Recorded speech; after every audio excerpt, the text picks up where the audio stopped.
topic, we're going to look at the effect of temperature and pH on enzyme activity.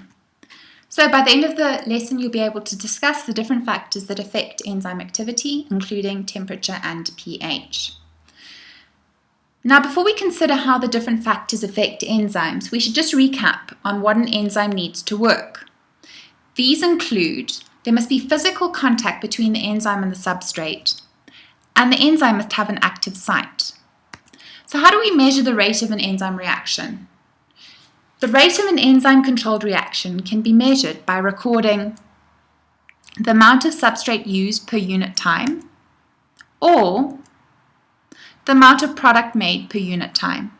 So if you were to plot the substrate and the product in the graph over time, you would notice that the substrate level starts to decrease over time, whilst your product is starting to increase over time. Now there's a term that you need to know, which is Vmax. So when you measure the rate of a reaction, you plot the graph against the factor that you are varying. In this case, it's substrate concentration. The maximum rate at which the reaction will occur is called the Vmax. This is when the graph starts to plateau. This is because the reaction has reached its saturation point, when all the enzyme molecules are occupied. If you alter the concentration of the enzyme, then the Vmax will change too. So what are different factors affecting the rate of enzyme activity? You've got temperature, pH, substrate concentration, and enzyme concentration. In this lesson, we're just going to look at temperature and pH. Starting off with temperature. At a low temperature, what do you think is going to happen? Will the molecules have lots of kinetic energy? No, they're going to have low kinetic energy. This means that there'll be few collisions between the substrate and the enzymes, so the rate of activity is low. High temperature will have high kinetic energy, more collisions, and the rate of reaction is high.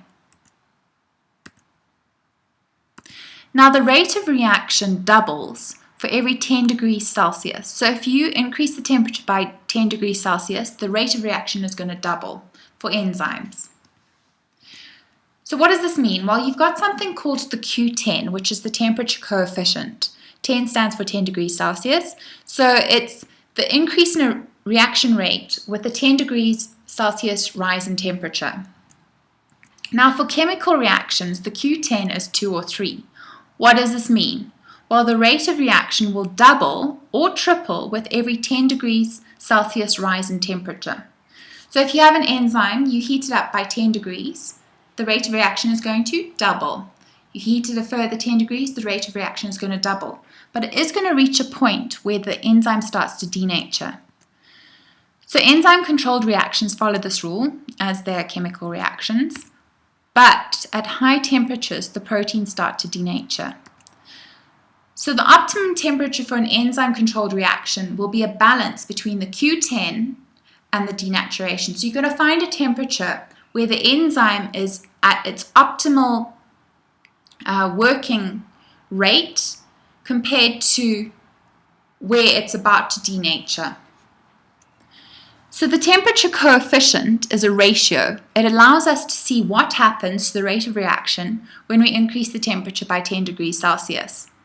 This is the ratio that you'll come across. It's defined by Q10 equals the rate of reaction at x plus 10 degrees Celsius divided by the rate of reaction at x degrees Celsius.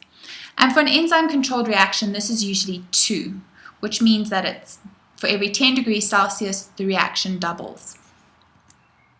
So looking at a graph, you can see that the temperature, with an increase in temperature, the enzyme activity will increase or double, but it reaches a point where the enzyme will start to denature, so the activity decreases. Here we have another representation of the rate of reaction versus temperature.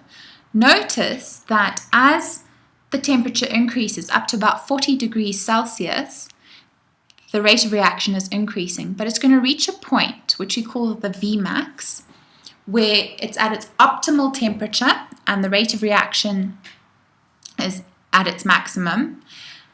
But above this temperature, above 40 degrees Celsius, the molecules have got high kinetic energy, but the vibrations will break some of the bonds holding the three-dimensional shape of the enzyme. What does this mean? You've got a lot of energy in the enzyme, and the enzyme is going to start to tug away at the bonds holding it together, so the active site is going to start to change.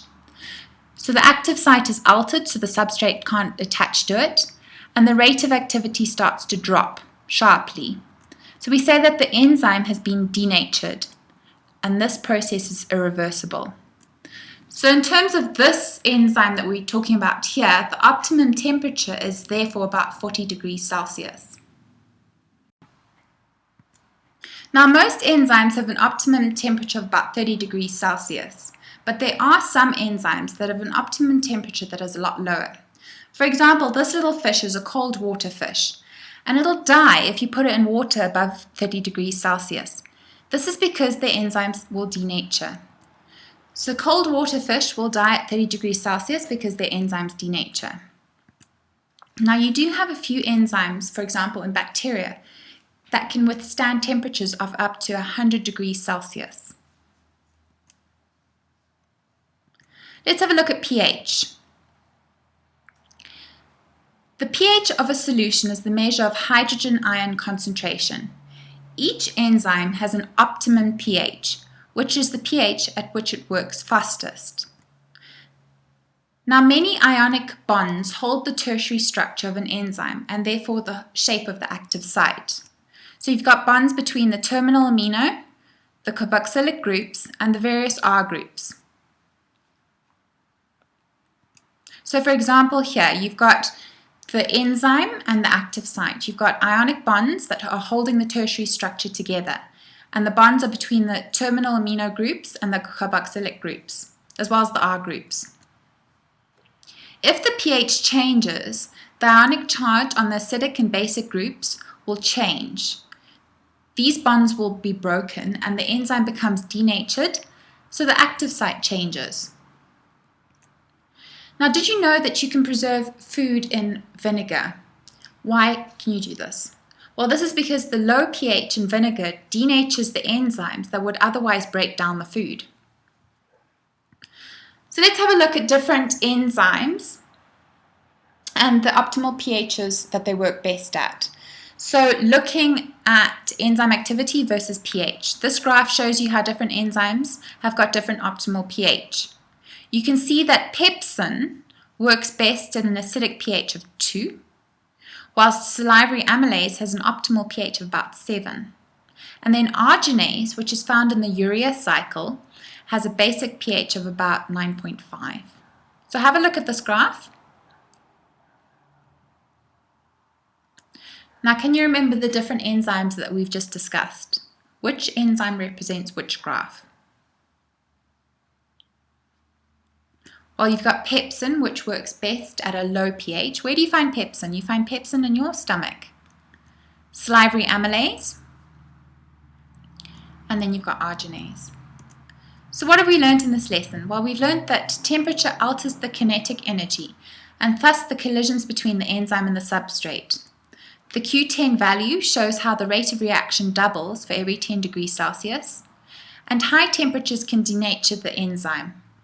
And then we also looked at how pH causes a change in the structure of the active site due to the bonds in the tertiary structure being broken. And that concludes our lesson. The end.